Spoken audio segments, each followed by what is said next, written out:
Coming up next, it's a half hour of comedy, adventure, and surprises on Lunchbox. The Disney Channel takes great pride in presenting a very special series. Look, we're here. The world's best-loved nursery rhymes brought to life through the wizardry of Muppet magic. I don't believe it. With a humor and charm children are sure to cherish. Followed it to school one day. But that's against the rules.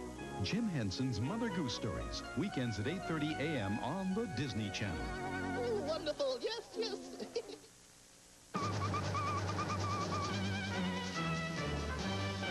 Dateline, Disneyland. Fans line the streets of the Magic Kingdom in anticipation of collegiate football's nearest tradition, the Disneyland Pigskin Classic. Not since Mickey's march to touchdown triumph or Goofy's grab for gridiron glory has the Disney atmosphere been so electrified with football fever. The teams chosen to compete in the first of what is to be an annual tradition with the University of Colorado and the University of Tennessee. Each enjoyed pre-game warm-ups at Disneyland that included calling signals at the main gate. You see this place here? It's getting kind of hollow. Pigskin Classic you see in Colorado. Diving to glory at Splash Mountain. And fancy footwork at the Tahitian Terrace.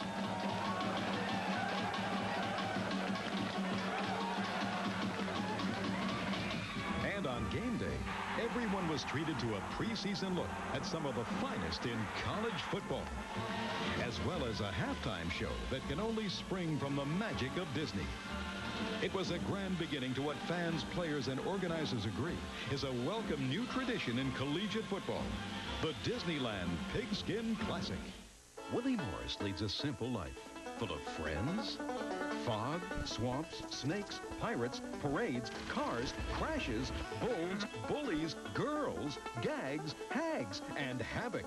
Experience the simple life. Mama gonna kill me. With the Disney Channel premiere film, Good Old Boy.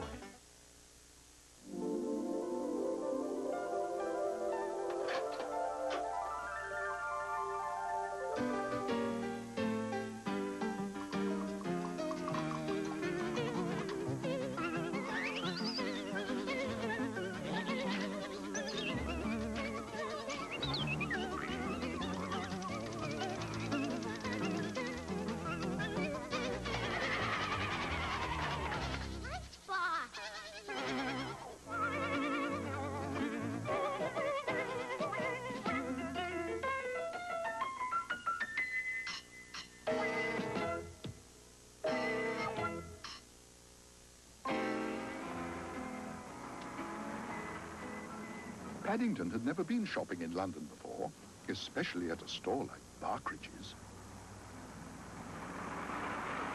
Equally, Barkridge's had never had a customer quite like Paddington, especially in the gentleman's outfitting department.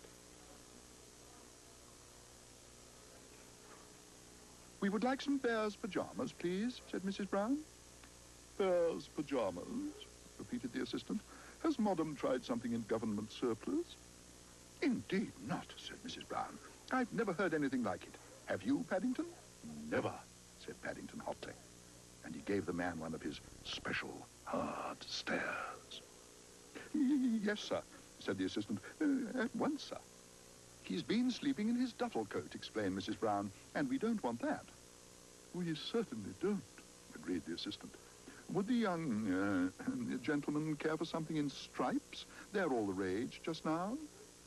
"I'd sooner have something in spots," said Paddington. "If I had a pair like these, I don't think I would ever get lost, not even if I fell out of bed by mistake." "You can say that again," murmured Judy. "The changing rooms are on the right," called the assistant. "Don't go wrong." "I do hope they fit," said Mrs. Brown. "He'll be most disappointed if they don't." "So shall we all, Madam," said the assistant. So far, Pajama Week at Barkridge's had been a disaster. In fact, Paddington was the first customer they'd had for days. But if Barkridge's were unhappy about their pajamas, Paddington was even more upset by the state of their changing rooms. As far as he could make out, most of the doors were locked. And when he did find one which opened, he He practically had to force his way through.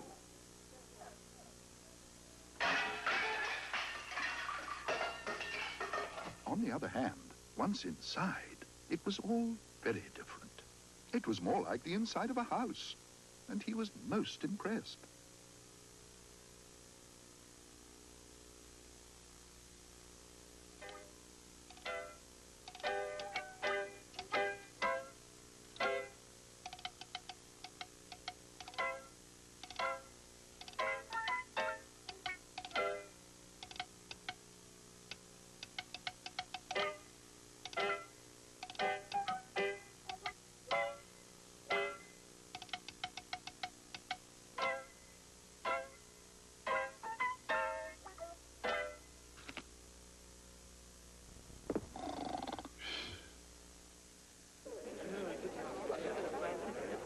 Paddington wasn't sure how long he slept, but he was suddenly woken by a very strange noise. It sounded just like rain. But as he looked out of the window, he had yet another shock. "Well," said a voice behind him, "what are you doing in our shop window, Bear?" "Your shop window?"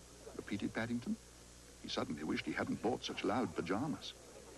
"Oh, dear," he announced to the world in general, "I think I've been recognized." But to his surprise, the manager of Bartridge's was more than delighted with all that had happened. "Bear," he boomed, "you're what we in the trade call a trend-setter. Since you went to bed in our shop window, those pajamas have been selling like hot cakes. Look at them. They've all gone." And to show just how pleased he was, he offered Paddington anything he liked to choose in the store as a present. Paddington licked his lips. All the excitement had made him feel hungry, and he was tempted to ask for one of the hot cakes the manager had mentioned. Then he caught sight of the very thing, some Wellington boots. "I'd like a pair of these, please," he announced. "If it rains the next time I'm in bed, it'll stop the ends of my pajamas getting soggy. That would never do, especially now you've sold out."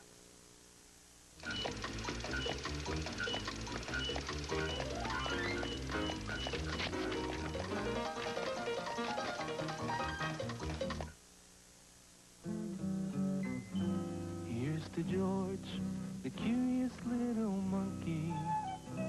He must know what everything's about. Curious George, the curious little monkey. What's he up to? Let's find out. Curious George at the parade. "Today is the day of the big parade, George," said the man with the yellow hat. "There will be marching bands and clowns and floats from many countries.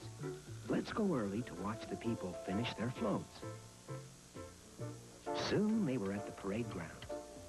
There was a float from Mexico with a huge sombrero all made of yellow flowers. And there was a float from Holland with a windmill driving a small water wheel. And there were many more floats. "They're going to give a prize to the best float at the parade, George," said the man. "Take a closer look, but don't get into trouble." The next float came from Germany. It had the biggest clock that George had ever seen. What was inside it? George was curious. He jumped onto the float and disappeared behind the clock. Suddenly, the clock struck 3. A door opened.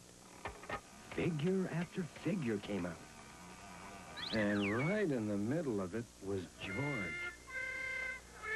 Some men were still working on the float. "Look," one of them said, "there's a real monkey."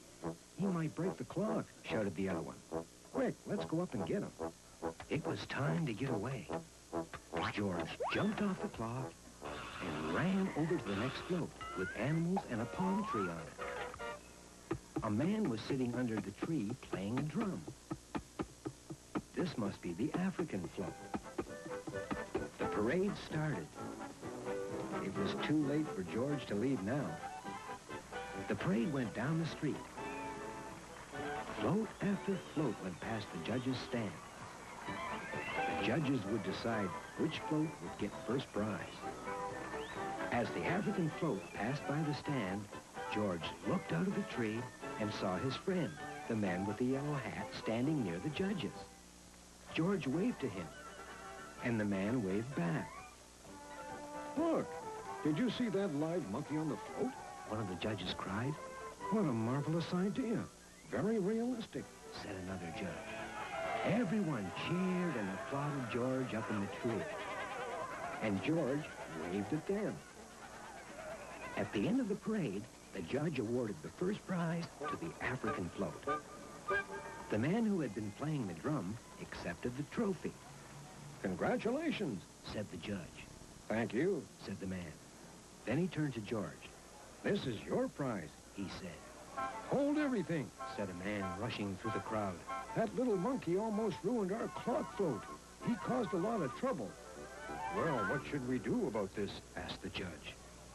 George was sad. But Judge, said the man from the African float, we wouldn't have one without him. I guess we'll let him go, said the man from the clock float. There wasn't much damage. And George can keep his prize, added the judge. I have an idea, said the man with the yellow hat. Let's all go back to our house and celebrate. And so they did. What a nice way to end the day.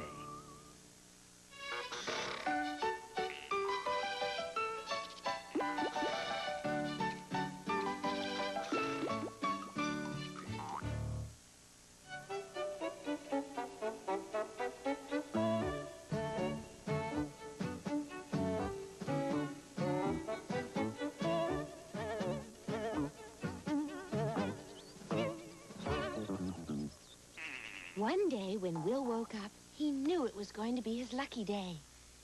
As he dressed and went downstairs, he wondered what kind of luck he was going to have.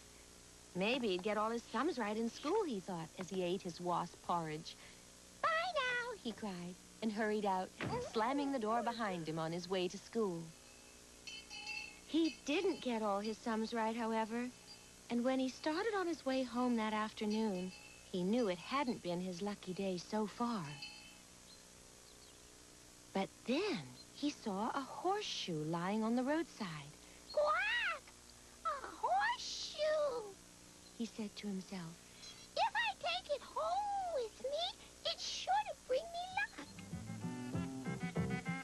luck. When he reached home, his father and mother were searching for something in the farmyard, and Will saw his chance to put the horseshoe up somewhere without being seen. So he crept round the corner and in through the door very quietly. There was a plate of snail jam sandwiches on the table and a note telling him to have a snack until supper. The next second, he was stuffing himself with sandwiches as though he hadn't eaten for days. When he'd swallowed 3 sandwiches and was halfway through a 4th, he suddenly remembered that he'd forgotten everything about the horseshoe. So he squashed the sandwich into his mouth, fetched the horseshoe, and started to think where to put it. He looked around the room. The kitchen would be best, where everyone could see it every day and have good luck. His first idea was to nail the horseshoe above the mantelpiece, but it was crammed with things. Then Will thought it would be a good idea to nail the horseshoe to the wall above the mirror. So he fetched a hammer and some nails and dragged a chair from the table over to the wall in order to stand on it. But as he hit the nail, the hammer bounced out of his grasp and landed on his foot. Oh, ouch! My foot! Quack! Oh! Ah! In a minute or so, he got back up onto the chair and gave the nail a real thump with the hammer. But he lost his balance. Great snails! Help! Quack! Oh! He cried and flapped his wings, but it was no use. The chair slipped from under him, and the next second, the horseshoe plonked him on the head. Ouch! My forehead! Quack! Oh! He was in a really bad mood, but then he remembered. 3 tries for a Welshman! Quack! So he got back up onto the chair a 3rd time and began to tap the nail carefully. This time, the nail sank slowly into the wall. One more tap, and it would be firmly in its place. But when Will gave the nail that final tap, whoa, a huge piece of plaster, the nail and the horseshoe all came down on Will's beak. Ouch! My poor beak! Oh, quack! Oh. When Will saw the mess, he became even more angry. Quack! Drat that old horseshoe! And he picked it up and hurled it out into the farmyard, shouting, Go away, you unlucky nuisance! Quack! But then he froze where he stood as he heard a cry of pain in the farmyard and his father shouting, Heavens above, my poor head! Oh! At the same time, he heard his mother saying, Well, goodness me, Humphrey, there's the money we were looking for. Well, of course, Will had a talking to from his mother for hitting his father with the horseshoe, but as he'd helped find the money, she forgave him and gave him a large piece of spider cake with snail cream over it. Before he fell asleep, Will thought to himself that the horseshoe was the lucky one after all. Good night. Quack.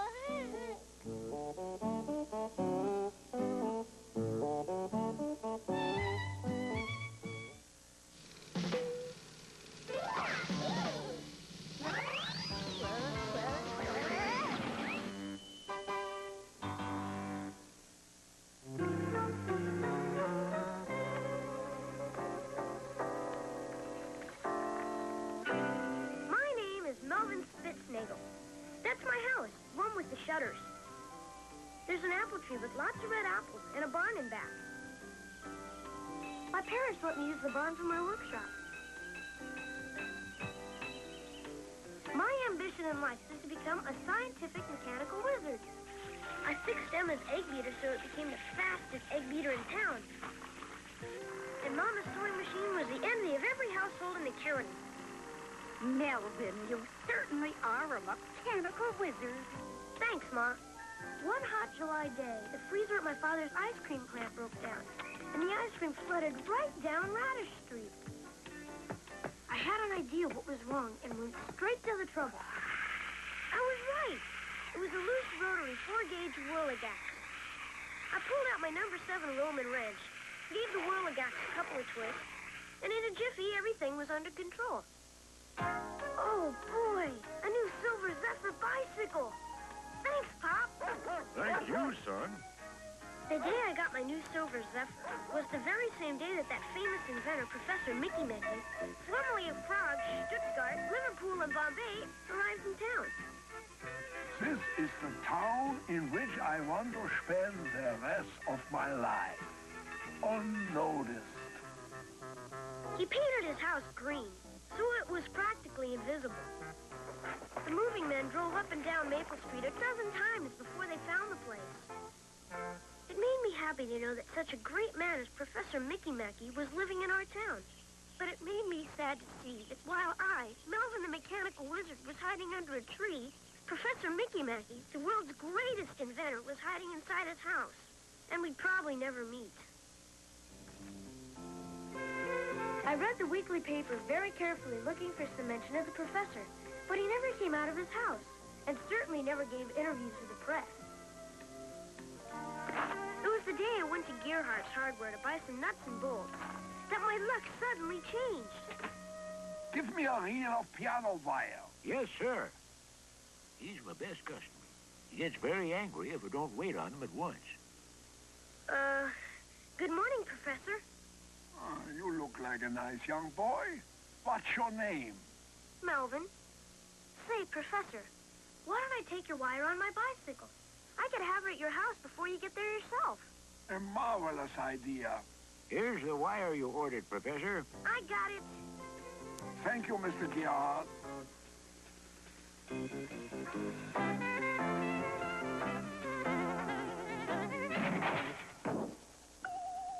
Oh, clumsy me, forgetting to tell you about my camouflaged house. Oh, that's okay. Can I carry the piano wire in for you, Professor? How thoughtful. I didn't think young fellows were thoughtful anymore. All right, give me the wire now. Here you are, Professor. Ah, such an excellent boy. Do you have a baseball?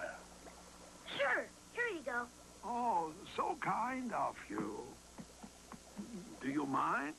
No, not at all. No. First, we're gonna bore a hole straight into the middle of the ball. Yeah. Then, we fill that hole with these secretly powered gray pellets what I invented. Probe inside with a crystal stick to make sure no pellets are lost.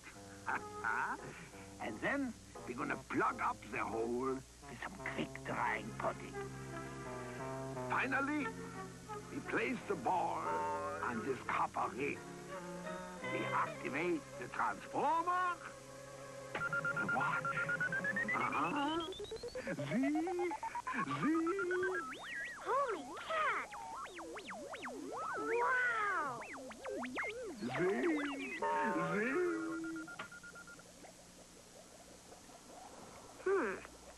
Such an excellent boy, doesn't touch. I borrowed one of the professor's secret gray pellets to check it out in my workshop. Then, when the professor wasn't looking, I diagrammed the inside of the transformer. Young man, what are you doing? Just taking some notes, Professor. What have I done? Children, even children cannot be trusted.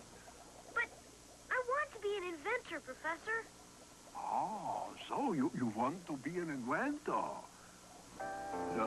Listen to me now. It is very difficult, this journey you want to make, to be a scientific mechanical wizard. Better you should have a farm, grow chickens, make omelets. The simple life, that's the best, believe me. No! I want to be a wizard, like you. All right, but it's difficult. Very, very difficult. I think I can do it, Professor. It's from Aunt Lola and Uncle Gus and Cousin Benny and Chester. Oh, they're planning an expedition up the Manasaki River. Canoeing by day and camping out at night. Why, they want Melvin to join them very much. Isn't that something? Oh, I envy you that trip, Melvin. Sorry, I'm otherwise occupied. Nothing could separate me from my work. Not even tear gas. The chance of his lifetime, and he'd rather be cooped up in that stuffy barn. Parcels came almost every day. Burners and beakers, scalpels and tweezers, magnifiers and chemicals, and whatnot. Then finally, one day, I discovered the secret of the great pellets! Oh, yippee! Yay! Telegram! Telegram! Thank you, Sonny. Who's it from, dear? It says Aunt Lola and Uncle Gus and Cousin Benny and Cousin Chester failed to arrive at their destination at the end of the canoe expedition. They're 3 days overdue. Don't worry, Mom. I finished the black box. What black box? My generating, stabilizing, electrocarbon, condensating, atmospheric, procyclonic, compact, dynamic, magnetic box. My dear relatives are lost on the Manasaki River, and he raves on about black boxes. Mom, I'm telling you, the black box is gonna save your family. I'll be back soon. Melvin! Oh, my word. Good luck, son. Ride carefully, Melvin.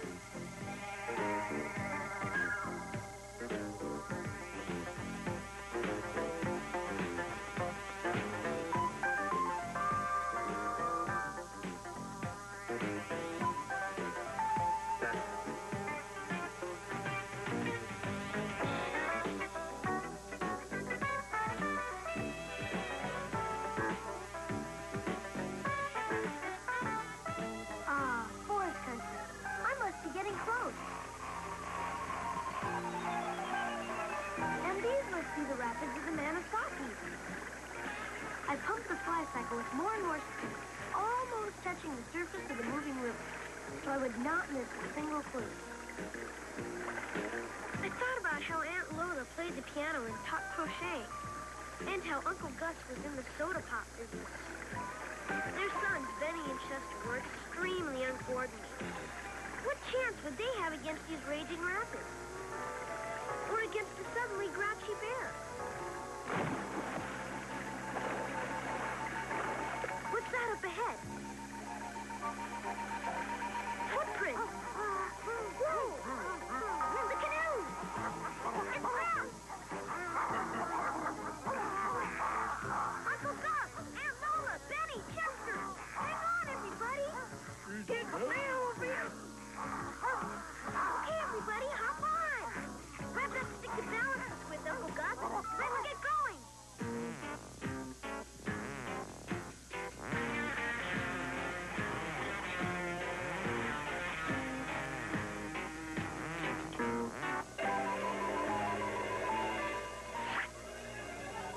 Well, we got off the ground. Now let's head for home. The furious flycycle, a little worse for wear, was launched on its return journey. How are we going to find our way in the dark, Melvin? See the Big Dipper over there? That will lead us straight home. We're gonna make it, Melvin? I don't know. I'm getting awfully tired. Look out, Melvin. Here comes the wild duck.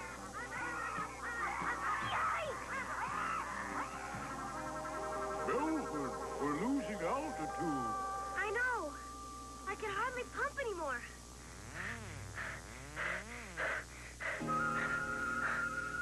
Hey, I think that's our town up ahead. Oh, thank goodness. Support!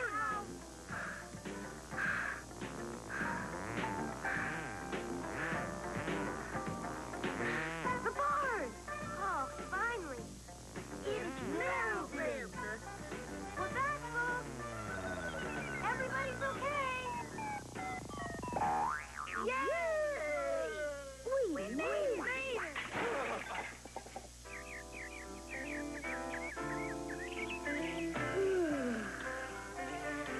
You know, the professor was right. It is difficult being a scientific mechanical wizard.